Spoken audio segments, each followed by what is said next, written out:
A long, sterile hallway stretches before us. Fluorescent lights hum overhead, casting a bluish hue on the polished floors. Nurses and scrubs move quickly, checking charts, adjusting IVs.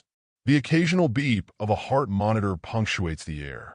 Dr. Olivia Carter, early 40s, strides down the corridor with purpose.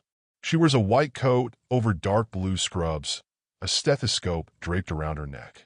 Her natural curls are neatly pulled into a bun, but a few rebellious strands escape. Sharp brown eyes scan the ward as she mentally prepares for another grueling day. In the heart of St. Anne's Medical Center, where life and death walk hand in hand, Dr. Olivia Carter is a force to be reckoned with. Intelligent, resilient, compassionate. She spent nearly 2 decades dedicating herself to medicine, but despite her brilliance, the world doesn't always see her the way she deserves to be seen. Olivia pours herself a cup of black coffee, her third of the morning. Across the room, a group of young, white male doctors chat animatedly.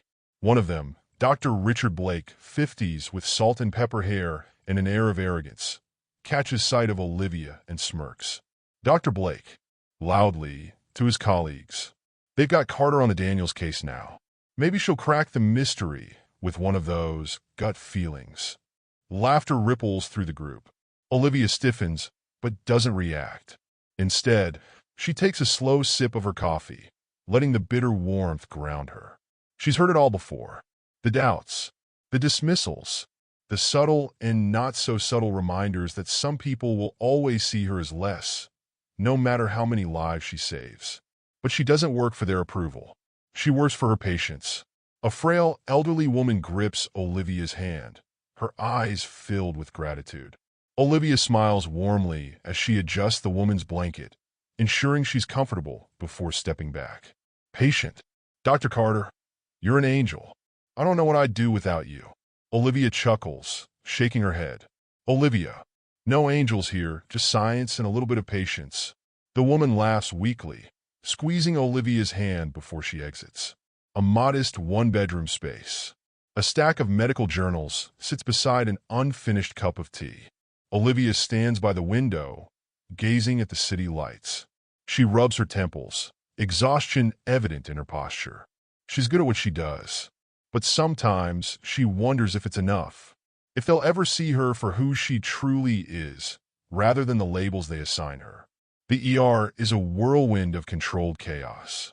Nurses rush between beds, doctors give orders, machines beep, and hushed conversations of worried families fill the space. Olivia stands at the nurse's station, reviewing patient charts when a voice calls out. "Nurse Lisa, urgent, calling out. Dr. Carter, we have a new admit, a 10-year-old boy, severe fatigue, unexplained pain, worsening over months." Olivia immediately stiffens, her mind switching into diagnostic mode. She nods and follows Lisa down the hallway. A young black boy, Noah Daniels, lies in a hospital bed, his small frame almost swallowed by the white sheets. His mother, Alicia, early 30s, stands beside him, clutching his hand. His father, Marcus, tall and muscular with an air of quiet protectiveness, stands near the window, arms crossed tightly over his chest. Noah's eyes are half-lidded, dark circles prominent under them. A weak cough escapes his lips. "Alicia," desperate to Olivia, "please, you have to help him. We've been to 3 hospitals, and no one knows what's wrong." Marcus, gruff, skeptical, "All they do is run tests, pump him with meds, and send us home." Olivia studies Noah, her expression unreadable but focused. "Olivia, gently. We're going to figure this out. I just need to ask a few questions." She kneels beside Noah, offering a small smile. Olivia indeed. "Hey, champ. I'm Dr. Carter. Can you tell me how you're feeling?" Noah musters the strength to answer, his voice barely above a whisper. "Noah, tired. My bones hurt." Olivia nods, noting the detail. She glances at Alicia. "Olivia, when did the symptoms start?" "Alicia, months ago. At first it was just fatigue.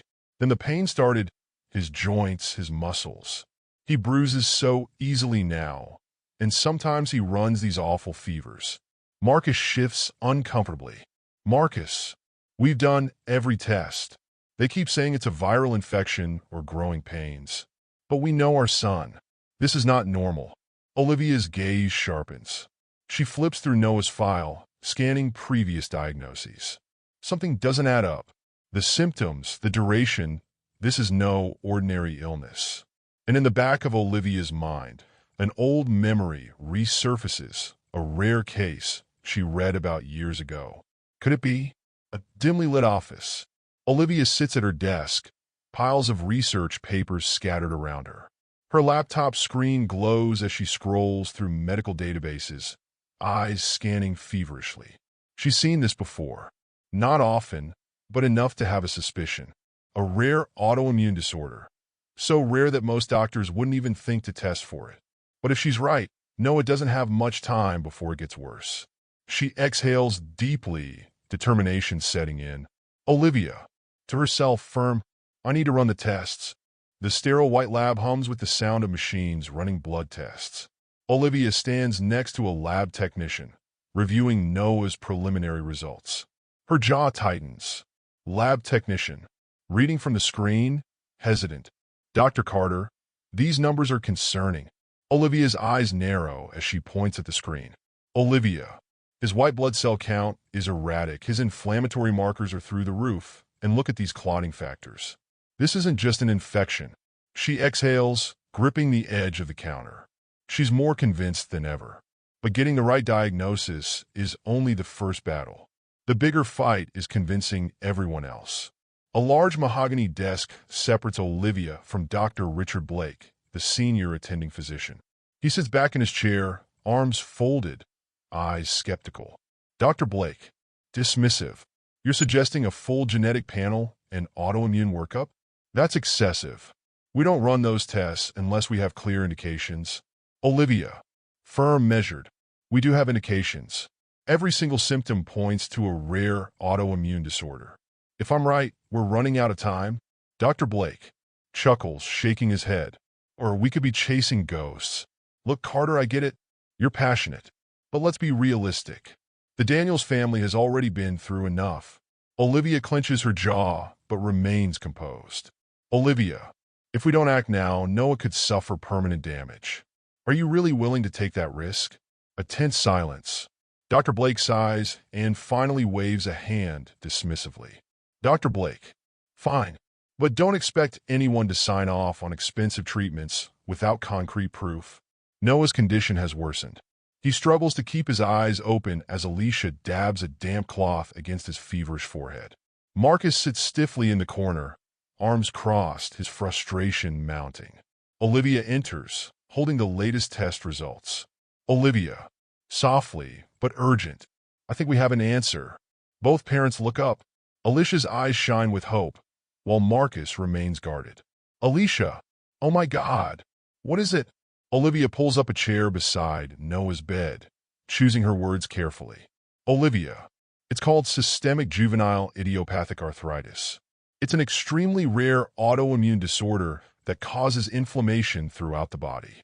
The pain, the fevers, the fatigue, it all fits.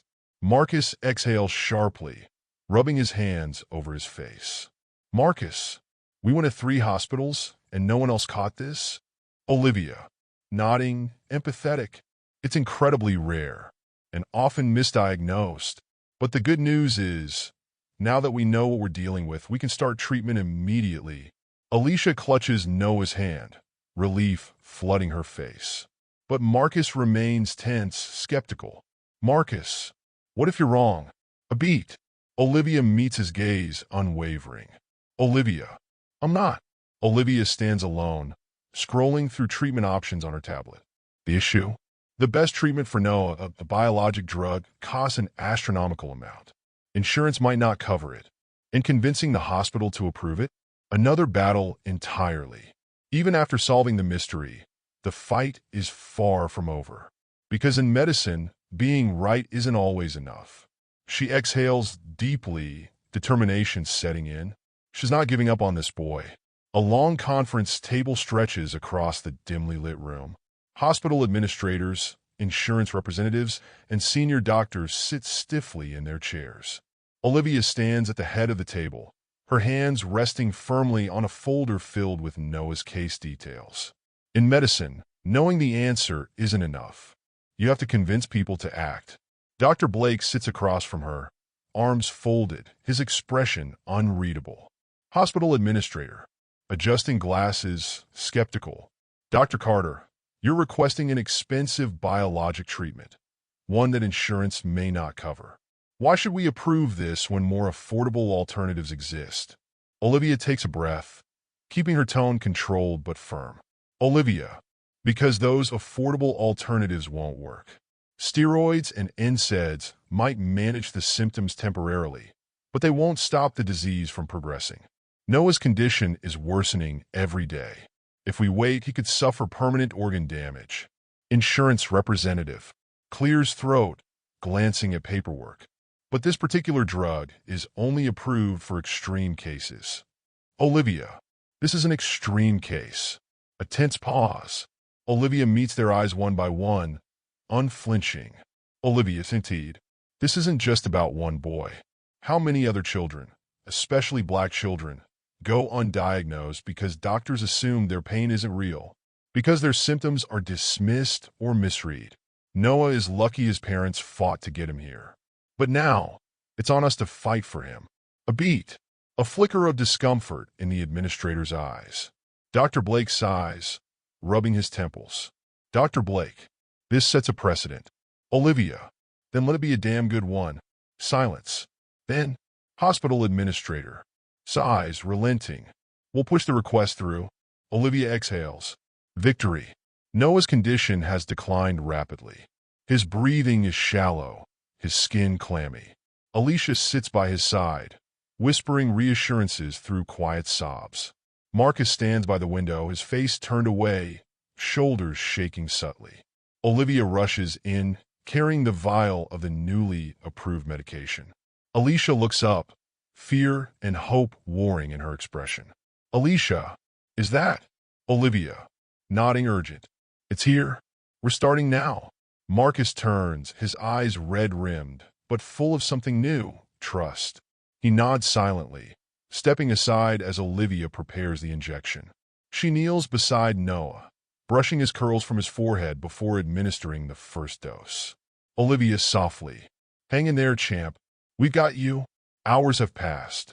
Alicia and Marcus sit side by side, hands clasped, barely breathing as they watch the door. Then it opens. Olivia steps inside, exhausted but smiling. Olivia, he's stable. Alicia lets out a choked sob, covering her mouth as tears spill freely. Marcus exhales sharply, his head dropping into his hands before he stands and grips Olivia's shoulder. Marcus, thank you. A simple phrase but full of depth. Sunlight streams through the blinds, casting a warm glow over the room. Noah sits up in bed for the first time in weeks, color slowly returning to his cheeks. A tray of untouched hospital food sits beside him, but his attention is on the small tablet in his lap, watching cartoons. Alicia fluffs his pillows, unable to stop smiling. Marcus, usually guarded, chuckles softly as he watches Noah's tiny fingers tap at the screen. Noah, grinning, looking up at Olivia as she enters. Hey, Dr. Carter, I'm feeling way better. Olivia, laughing. I can see that, champ. She picks up his chart, flipping through his latest test results. The improvement is staggering. The treatment worked, not just temporarily, but truly, undeniably worked. And in a case that so many others overlooked, dismissed, or misdiagnosed. Alicia reaches out, squeezing Olivia's hand tightly. Alicia, emotional, grateful. You saved my baby. Olivia, softly but firm. No, you did. You never stopped fighting for him. I just made sure someone listened. Olivia walks toward the exit, her shift finally over. As she reaches the doors, she hears her name being called. She turns to see Marcus approaching. He stops in front of her, hesitation in his eyes. Then, after a beat, he extends his hand. Olivia shakes it firmly. Marcus, quiet, sincere. I was wrong to doubt you. I see that now. And I appreciate everything you did. Olivia, smiling, understanding. I get it. The system failed you before. But I promise you, not everyone in it will. Marcus nods.